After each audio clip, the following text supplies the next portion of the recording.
Yes, excellent. All right, awesome. Do you want to introduce yourself, Ryder? I can't. I don't have the privilege to do something like that. You got to introduce yourself because you're such a established rock and roll woman. Okay, I am RUYTER SUYS, the guitar player of Nashville Pussy. That's awesome. Okay, I got a really funny quote to start things off. So it says, we got this is a quote from you. We got married on a dare after dropping acid. Nashville Pussy is our baby."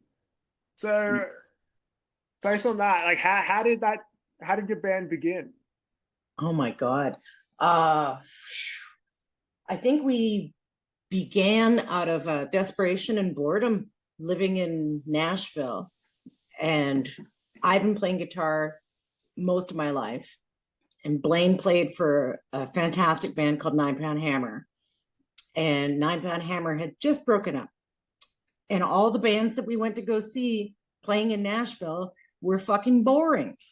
It was just boring. We were fucking bored. And so we just created our own entertainment in Music City. In Music City, you'd think there would be someone who would have challenged us artistically. And no, it was all really fucking boring.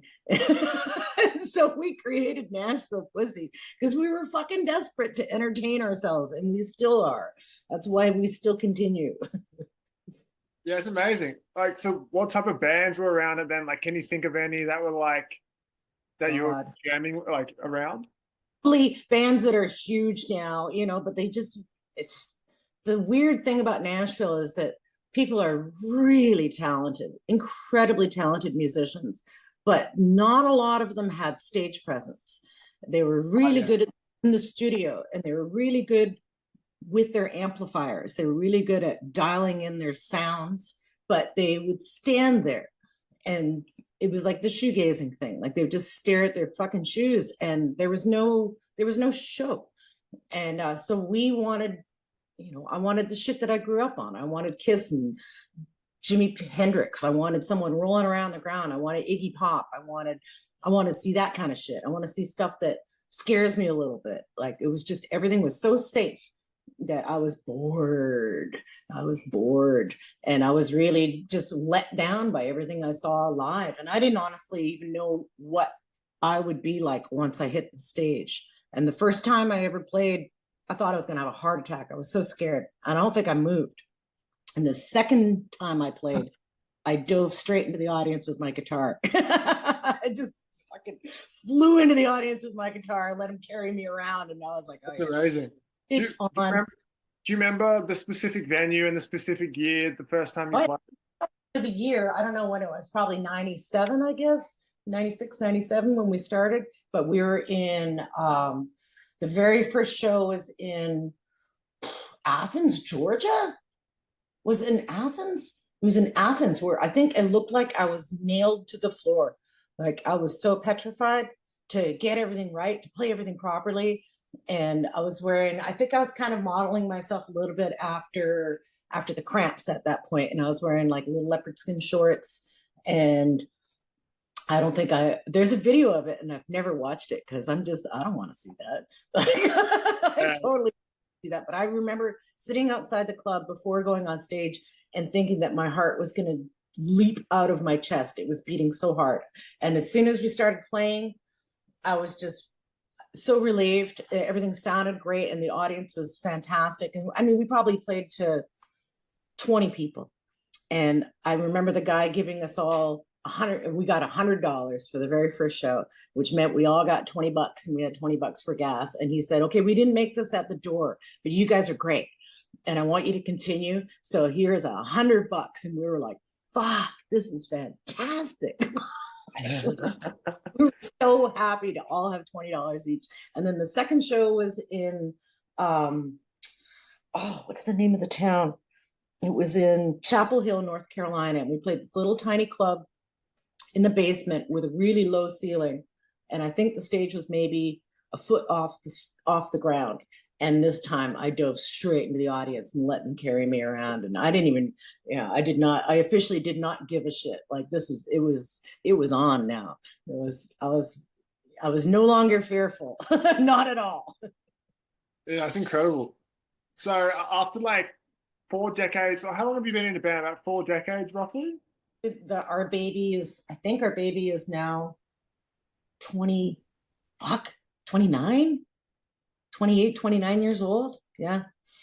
Something like that. Close.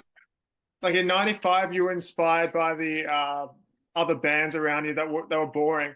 Like, what inspires you now? What inspires you now in 2024? It's the same thing. It really is the same thing. Very rarely am I jealous. Let's say that. Like, I very rarely see something that I'm like, oh man, I wish that was me. Like, usually no, like, I think I'm not jealous. So I think, yeah, envy spurs on some things. Like, I don't know if you saw, I'm trying to remember which Mad Max it was, not the most recent one, but 5 years ago, Mad Max, there was a character who played guitar on a giant war machine that was going through the dust and the desert, and he was attached to like rubber. He was springing back and forth, and he had a guitar with flames coming out of it. I was jealous of that motherfucker. I was like, fuck. I really wish I'd played that role. Like, but very rarely am I actually jealous of somebody. That's what will spur me on the most. Other than that, I'm just mostly Blaine and I try to entertain ourselves more than anything. We try to think of words that people haven't put together before, try to be funny. I think it's all just we want to be comedians, and we're too chicken to do that, so we do it with our lyrics. That's a great metaphor. So what what performances, like throughout, like past and present, inspire you? Like, what musicians and what performances? I would like Iggy Pop is, always inspiring, and he's just one skinny little dude, and he still manages to terrify you in a way that's sexy. It's like a really strange combination of things. But I remember the first time I saw Iggy Pop, and he was like making out with all these chicks in the front row, and Blaine like pushed me up, like, go make out with Iggy Pop. And I was like, like, he scared me. I didn't want to kiss Iggy Pop. And like, I do want to kiss Iggy Pop, but I didn't want to at that moment. I was scared. And I remember touching his skin, and it was like maybe like touching a shark or something. It was cold and it was slippery, and it was like, like, he scared me. But he scared me in a way that was like sexy, like kind of like when you're a kid and you don't really know what sex is yet, and you just have like this feeling and you're a little scared about it, but you also know you want it. So I would say, yeah, Iggy Pop still does that, and he's got to be, he's my father's age, so he's closing in on 80 or something like that. I don't know how old he is, 70 something, and he's still sexy and he's still terrifying. Like, so he's one. And he definitely inspires. Yeah. He always goes crazy on stage, and that's just coming from how he feels at the moment. And I think that I do the same thing when I'm on stage. Like, I don't really think about what I'm doing. I just feel it instead. So yeah, it's good. People connect with that, hey? I think so. If it's too like thought out, people don't connect with that. When it's too I can't be too self-conscious of what I do on stage, because otherwise I would probably change what I do. But I just do what feels right for the moment. All right, yeah. So I noticed in an interview you said like you really love seeing young women at your shows. Like, what does Nashville Pussy have a deeper meaning that people might not see? Well, yeah. Tell me about that. I'm curious. Well, I think we're the most feminist band in the world. So yeah. So it's we don't really wear that on our sleeves in any way, but I mean, we're equal parts testosterone and estrogen, and we've managed to take the word pussy and put it into rock and roll vernacular. It's like, we have giant men who have shirts that say pussy on it. I think that's kind of an accolade. Just in itself. We've turned I think we've taken the word pussy and made it less a lot easier to say. And I don't know why anyone finds that word objectionable in the first place, but we've made it a little more rock and roll. Yeah, okay, interesting. So it's about like what does like feminism or what does Nashville Pussy mean to you? Like if you could just describe it in like 20 words. It's about rock and roll abandon. It's spirit. It has no gender. It's like it's sexuality. It's we all experience it, and it doesn't really need to be genderfied. Let's say that it's something that it's a universal feeling, universal, and it's timeless. Yeah, timeless. It's just it's rock and roll abandon. It's passion. Yeah, interesting. Okay. I don't think that is it's not gender specific. Of course not. And we are the modern equivalent of that.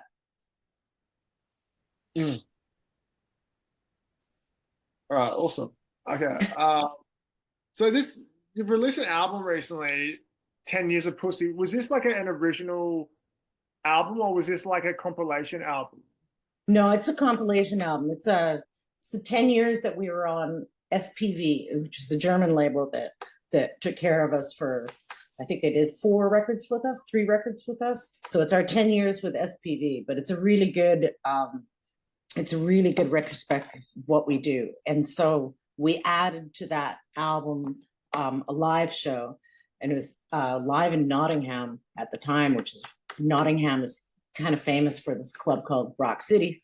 And so we added that live show to the CD to give people kind of, I don't know, it kind of is a best of Pussy in a way. It's like, I've got it right here in front of me. It's got this fucking amazing album cover, which was a show we played with. Yeah. It's really 80s, that album cover.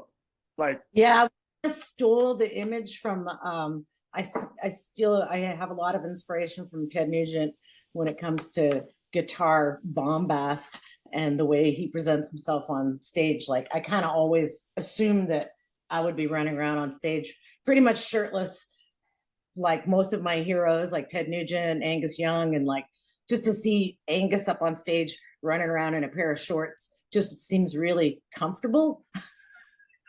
Yeah. And thing with Iggy Pop, when we strip down to like underwear, like that seems really, really practical. When it's 35 degrees. You say that again? When it's 35 degrees outside, that's why. How fucking temperature it is. Like, it's like, rock and roll and sex are intertwined. So it makes sense to be like practically naked while you're running around doing it. Like, it's just more comfortable. So I mean, I don't know if we directly took it from there, but the album cover has got direct references to Ted Nugent, like not just the hair, but the white pants and being practically shirtless. And, I always wish I had swung in on a rope on stage like Tarzan. Maybe I still will. What are you looking forward to most about heading back to Australia? What can the fans expect? Oh, I guess a lot more of what they've seen if they've not seen it before. It's it's a rock and roll show. It's sweaty. It's let your hair down. Don't have a lot of don't dress up because it's going to get messy. You're going to get covered in whiskey, and it's going to be rock and roll abandon. It's like it's good old fashioned back seat of the car sex. it'll be it'll be over faster than you want, and it'll be a little sweaty. That's so funny. So, like, what brings you back to Australia? Like, it's such a long way for you. Like, do you love the fans? Like, always Yeah, reaching out to you, and I mean, Australia invented fucking pub rock, as far as I'm concerned, and that's kind of what we do. It's pub rock on an arena level, played in a bar. You know, we're like AC/DC, Rose Tattoo, the Angels, like, you know, Stevie Wright, and like all. I mean, that shit is like, you guys have created a history with one fucking chord. You know, like if there's one chord to describe Australia, it's the A chord. Like you guys fucking perfected it, and so yeah, we're bringing it back. You know, so we have to give homage to the people who have created it by coming back and doing it not as well. that's a massive compliment. Thank you. All right. Yeah. So, got a few more questions. It's been really fun chatting. So again, I noticed in the interview you said playing live is like feels like the reason you're alive or the reason we are alive. So kind of like looking back on your career so far, has there been like a period of time where you did like your favorite shows ever at a festival or a certain tour? Did it stick out at all? Favorite show ever? I don't know.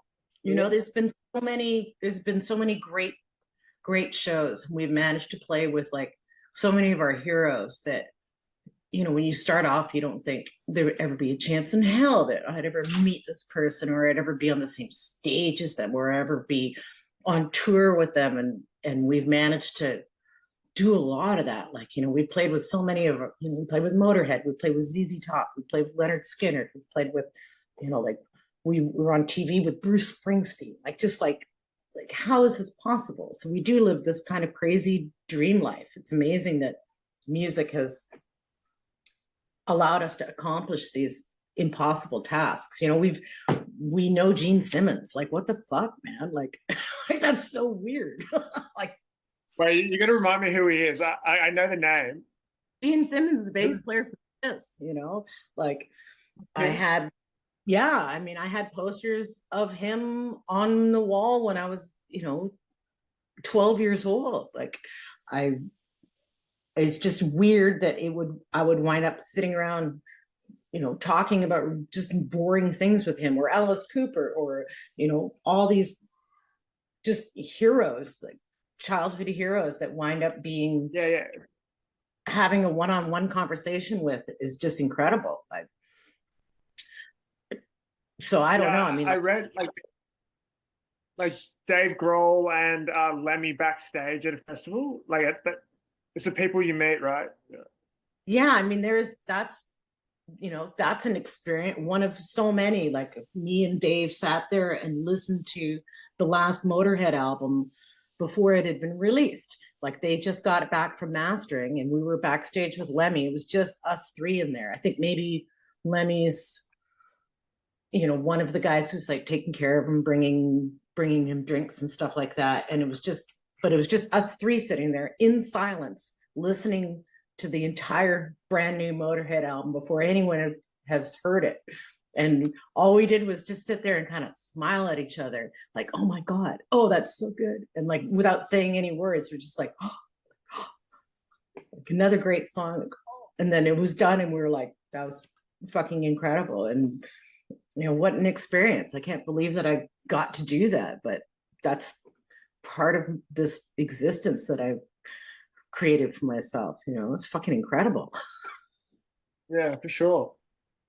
So, like being a young musician, I think like it's a lot different compared to Australia and America. Like I think in America you have a lot more opportunities, but say going back to those early days, like what was there's gonna like if you're a musician, there's probably gonna be times when it's gonna be quite hard. But what advice would you give to a young musician that's taking a similar route, like taking the musician lifestyle? Any wisdom you could give them? Yeah, I mean, quit your day job.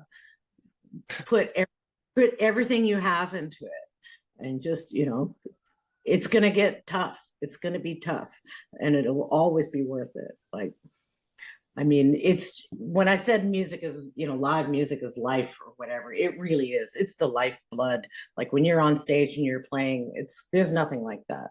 It is, I mean, I hate to say it, but it's better than sex. It is. I remember the first time I heard somebody say that, and I was like, "Now you're out of your fucking mind." But it is. It's true. It is. Yeah, it's just an electric feeling. Yeah, and I mean, plus it's something you get to be. It's maybe it's like an orgy. I don't know. We're all in it together. Like, it's not just the 4 people on stage. It's with an audience, you know, and everybody's in on it together. So it's like. There's everybody coming together at the same time. All right, I've got some fun questions to wrap things up. All right, so what is the craziest thing you've ever done? Oh man. What about the fire story? When your house was burning down and you ran out of the burning house? Yeah, that's one. I ran back into a burning house to get my guitar. That was Blaine and I's first home that we lived together in Nashville. Was great. We were up on the second floor of this. The main floor was a hot sauce shop, and we were above it. So when the store closed at whatever 7 p.m., we were allowed to crank up our Marshalls, and it would not bother anyone. And so we could play. We wrote all the early Nashville Pussy stuff there. And yeah, we woke up one day to the house on fire and someone pounding on the door, screaming fire. And smoke had filled the house all the way down to practically our knees. And we just got out of there. We got out naked. Like, Blaine had a blanket and I had a t-shirt from 9 Pound Hammer that I threw in front of me as I ran down the stairs and put on. And just before I decided to go down those stairs, I ran back into the house and I grabbed this guitar and I ran out with it. It was a guitar I'd had since I was 12 years old. And I was like, I'm not leaving without that guitar. But we left a lot of other things in there, including another guitar I'd had since I was 12. That burned up. That was pretty heartbreaking. But yeah, there was no question in my mind I was going back for that guitar. But in retrospect, it was rather stupid, but it made perfect sense at the time. Like, fuck yeah, I'm getting that guitar. I don't know if that's the craziest thing. We've done a lot of stupid shit though, that's for sure. Didn't we have a crazy answer to something, Blaine? There's something crazy that just happened to us. What do you mean? I don't know. You know, when they ask, what's the craziest thing that happens on tour? That's all right. That was a good answer. Okay. What is one topic you can talk about for hours, but it can't be music? What about gardening or something? Yeah, I like talking about plants. I like talking about this is really boring. I like talking about like nutrition. And I light a cigarette. Did you study nutrition in a past life? No, I just like food. I really like food. Yeah, that's good. Yeah, I love food. And I was raised by hippies, and they were very, you know, organic. And I think I got really healthy because of it. I think they made me really healthy. And then I lived on a farm for 7 years and I drove a tractor. And so I got to see like where food came from and got really scared by the industrial food complex and like the toxins that we put into the soil. And it kind of just reinforced everything my hippie parents had told me, like how we're poisoning the soil and how I worked on a farm, but we wouldn't even eat the food that we grew. For example, So I kind of, yeah, that's kind of maybe something that's in my background that's a little bizarre. And then, I learned how to, when living on a farm, we were forced to not be able to go to a store for about 2 months at a time because we're very far away from civilization. So I know how to cook. Like I can cook from scratch, like anything, anywhere. And so I can talk a lot about cooking and eating, of course. That's great. That's an important life skill for sure. All right. Like the pandemic was like really easy for me because I'd lived on the farm. It was like, this is, we've got enough food in this house. Just, I could live fine for like 2 months. Like, what do you want me to make? Like, sourdough bread, no problem. I can make my own fucking cheese. Like, I got this. All right. So some quick questions here. What's your favorite album? Or if you had to favorite album right now, if you had to say it. Ooh, favorite album right now. Ooh, there's an album called, this is going to be hard to find, or you can find it on YouTube. It's called Just Roll Tape. And it's by Stephen Stills from Crosby, Stills, Nash & Young. It's an acoustic guitar album.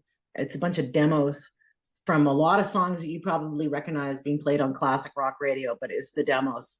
And it's just roll tape. The guy just turned the tape machine on and he let it roll while Stephen Stills played and sang these songs that became very popular many years later. And it's absolutely beautiful. And he changes tunings in between each songs, and you can hear him changing the tunings.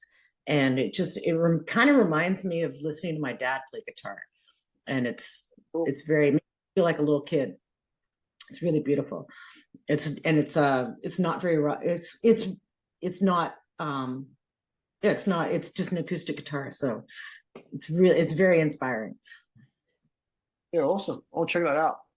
Favorite artist? Do you have one? Like a visual artist? I was thinking more musician, but say a visual artist as well.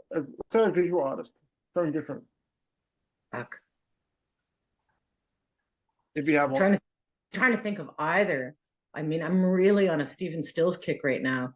Maybe, but maybe Iggy Pop might be. He might be my favorite. He might be my favorite artist. Again, because he does so much with so little. He's just like he's 5 foot nothing, and he's just a fucking firecracker. Doesn't matter how old he is, he's still killing it. Like, so I might have to say Iggy Pop. And I don't even know, does he do art? He probably does do art. I'm trying to think of visual artists now. I don't know why I talked myself into that one. Okay, what about a favorite movie? Do you have a favorite movie? Favorite movie? Oh my God. Yeah. I think my all-time, Sunset Boulevard is probably my favorite. It's probably my favorite movie. Yeah. It's a classic Hollywood noir. There's no heroes in it. Everybody's kind of out for their own. They're all narcissists. It's great. It's dark. Nobody wins. Psychological thriller. Yeah, I mean, that's one of my favorite. Another one is Double Indemnity, which is yet another noir classic. But I like a lot of old 50s Hollywood dark movies where there are no fucking heroes, and I also like Mouse Hunt. That's really funny too. Okay, do you have a favorite place to visit in the world? I love Italy. Oh, Italy. You're from Canada originally, right? Yeah, born and raised in Vancouver, and then I've spent the majority of my life in the States. But I'd say Italy, and God, it's probably because of the food. The food and the history. I also love Roman history, which is another strange fun fact. What's your favorite dish? My favorite dish? Yeah. Maybe fish and chips. Plenty of that in Australia. Plain old British style fish and chips. is a real easy go-to. But I do love your Australian meat pies, and I'm looking forward to trying many of them in the very short time that we're there. I'm going to eat one every day, I promise. Yeah, awesome. Sounds good. What's your favorite drink? My favorite drink, these days I'm drinking just spritzes, like a Oh, Campari, Aperol spritz, little prosecco, little Campari. cool. Yeah. Uh, do you have a favorite tattoo? A favorite tattoo? Yeah. Yeah, rose Would you? tattoo. The band. These guys, they're from your country. Uh, what about? Actually, don't you don't have to show me your actual tattoos, but that do you have a tattoo of that on? I'm one of the people in the world who's tattoo free. Oh, that's good. Yeah, Love I'm a birdie. that. All right, that's all for now. But thank you so much for your time, and I really appreciate the conversation. Like that was really fun. My absolute pleasure. And I don't know if you noticed, but I'm wearing this is a from an old shirt from Sydney. It says, can you read it? Yeah, yeah. Fuck this. I'm going to the Annandale. Yeah, this is from, I think this is from the first time we played Sydney. It's the old Annandale Hotel. And Yeah, I I think, thought, I was like, I know I have shirts from that yeah, first tour. we need your presence here. Like we need a bit of life in Sydney. It's gone. Nah, it's not downhill, but it's just like we need more like fun bands like you. So epic. See, desperation. It's a great way to, it drives you, you know. All right. Well, take care, and I might catch you at a Sydney show soon. Cool. Come out and say hello.